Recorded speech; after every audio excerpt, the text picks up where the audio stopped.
Okay, here in the finals, this is actually a really awkward hand because of the 5 lands. We are on the draw, and we have the chance to get a turn 3 Rumbling Baloth, which is good. I think this hand might be too sketchy to keep, though. 5 lands, I feel like we can just do so much better.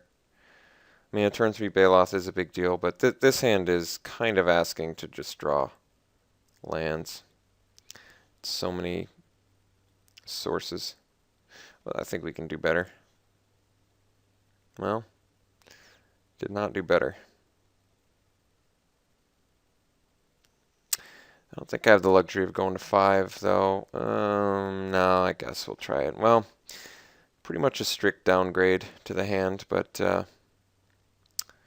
there were plenty of hands that would have worked out better, I think. But top deck to Baloth anyway, so not the worst thing that could have happened. Black-white, pretty good. Good draw there. Black-white, pretty good color combination. I'll definitely say that. Gotta start busting out some Rumbling Baloths. Siphon Sliver. Okay.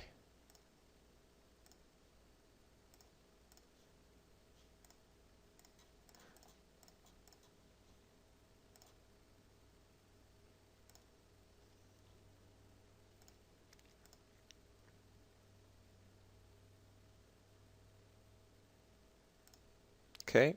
Death Gaze Cockatrice, pretty good.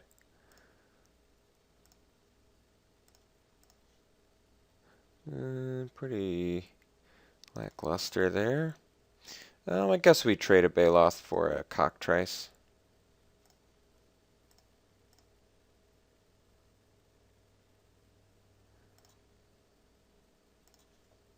And we'll play another one.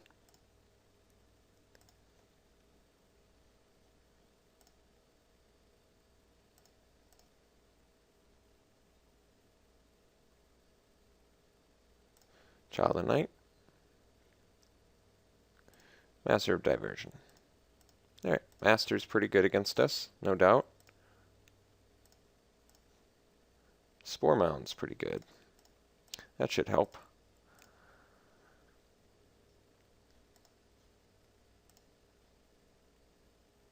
I think we just hang back this turn. If I swing, he could take 4, I guess. Crackback, tap Spore Mound, deal 2 to us, 4 to us. Yeah, let's hang out for now. We'll get a quarter shield next turn and be able to do some vigilance, which should help. Curse Spirit, quite good. No attacks. Okay.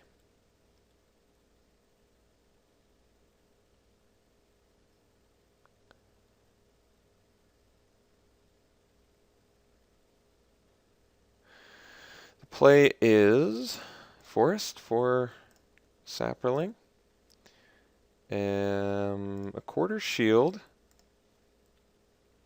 I'm actually going to equip the Spore Mound, because otherwise he could double block with Master and Siphon and only lose 1. This way he has to double block. He has to triple block to kill it, and double blocking the Rumbling Baloth to take it out I actually don't mind so much. So we'll get in with these two.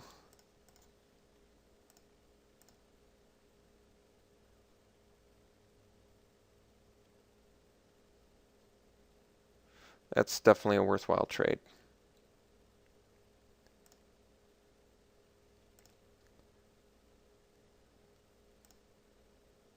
He gains some life, but we net a 3/3, which isn't so bad.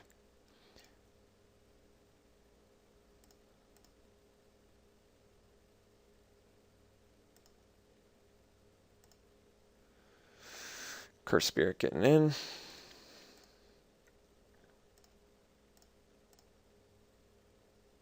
follow-up play. Charging Griffin. Okay. Could be just in the business of racing here. Oh, well, that's pretty good.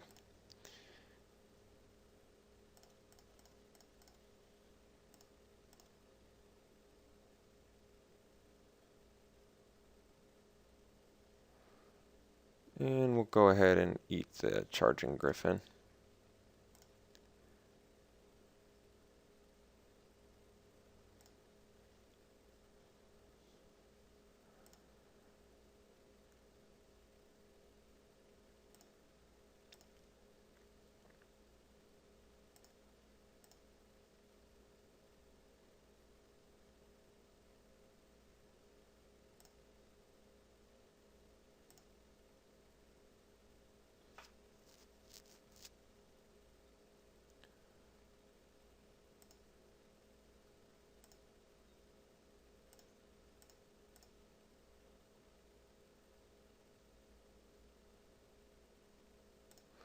Life Pain Zombie.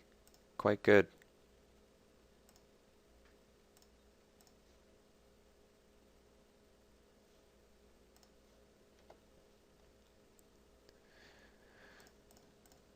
It's going to be a difficult one to race.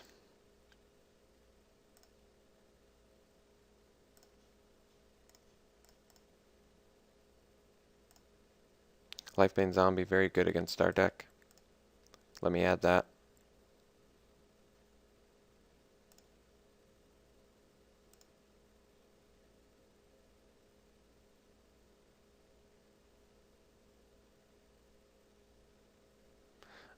We're actually dead next turn regardless, so I'm just going to take it all. Just to get a little bit extra damage on the backswing in case we draw something fancy. Suntail Hawk.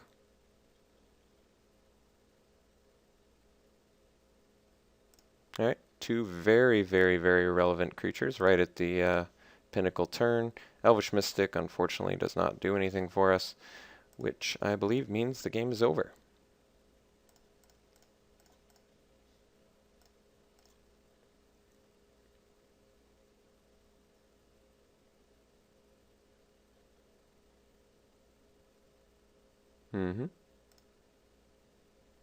Just a giant growth away from winning. But that's okay. I might as well hide our last card, I guess. Pretend it's a fog or something.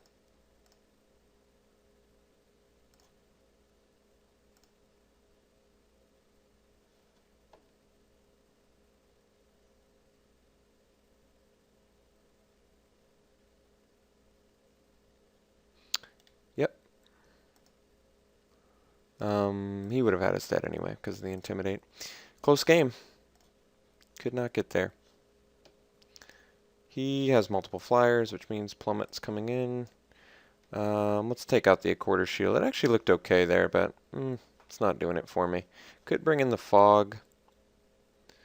I think we're actually good like this, so let's try game 2.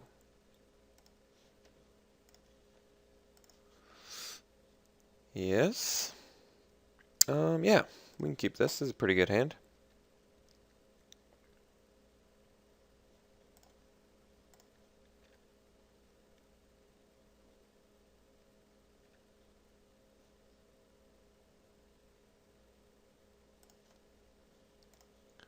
Let's drop the Tusker first. He's a pretty efficient beater.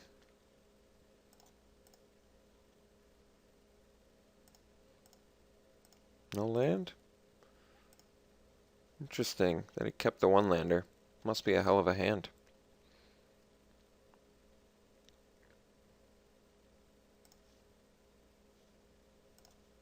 So we'll drop the mana weft sliver here. It makes better use of the mana.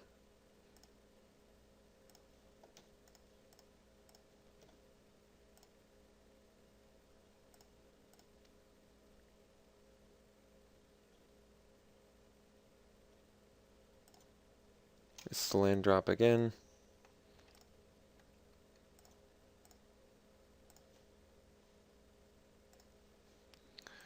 Swing for 3.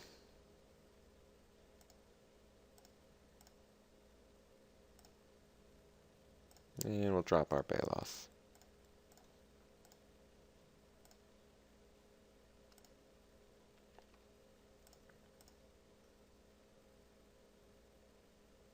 Okay.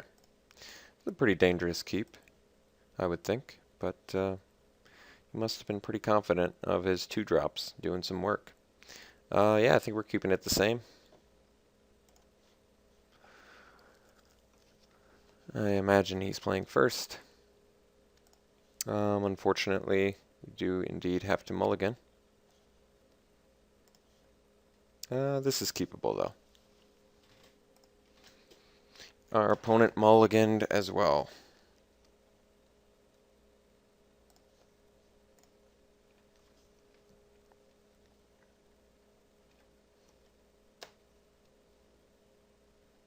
Capation Knight, pretty good.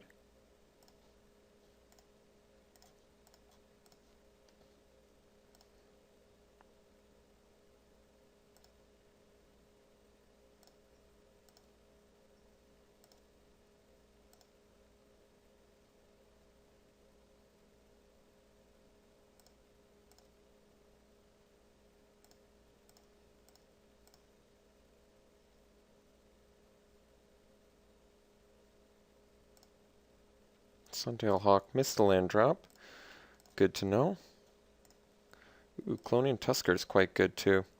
I think it's actually worth our time to do the Tusker first.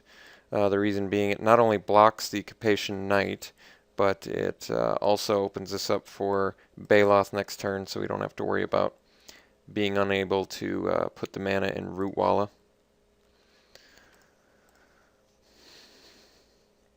Alright, he has his 3rd land. Attacking with both, which signals to me that it's got something, so I'm not going to block. I'm going to play around a Show of Valor. We look like we're in a decent position to race based on our hand, and he doesn't have the 2nd black, which is good, so I don't have to worry about the Lifebane zombie. Let's see what he's got. Corpse Hauler. It's pretty good. Ooh, Brindleboar. Did not get the Brindleboar Rumbling Baloth synergy, but that's alright. Let's get in for 5 here. Uninterested.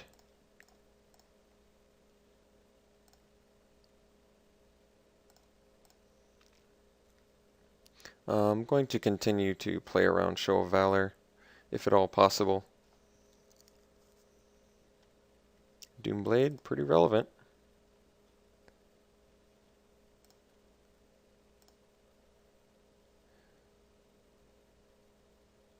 Still racing. Okay. 2 cards left in our opponent's hand. We go to 12. Brindleboar makes me a little more confident. Guess Plummet's decent too. Let's just get in for 5 and drop the Root Walla.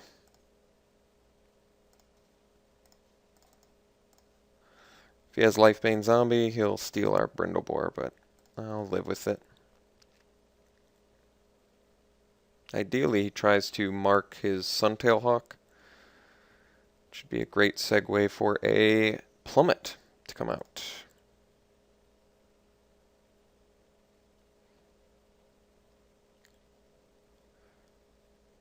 Do think it's in my best interest to continue to play around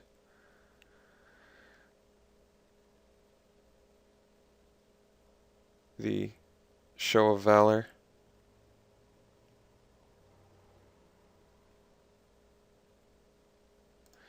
Let's just take 3 here.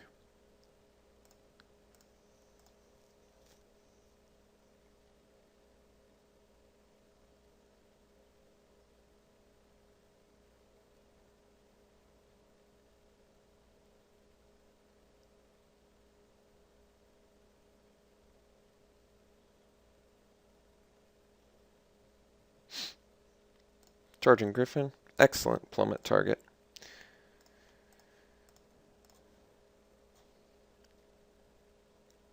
And now he can't pump the Capation Knight, which is extremely helpful. So he likely just blocks the Rootwalla, absorbs a little bit of damage, and the Brindle Boar should be putting us in a prime position. That surprises me.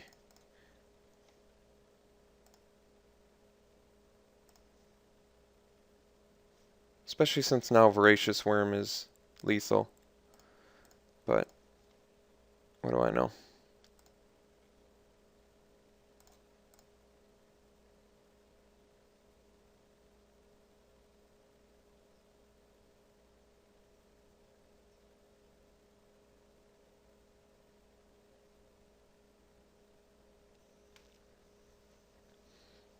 He's got to do some work here on us. Okay. Yep, just swinging in.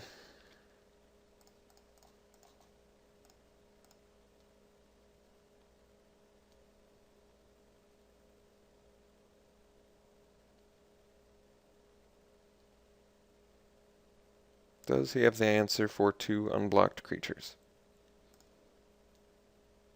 Oops. Forgot to pump my Rootwalla. But thankfully that was all we needed. So yeah, mono green got there. I'm not going to say it was easy, because it wasn't. Those were some very tough matches. Glad I got there. Hope you guys enjoyed it. See you next time.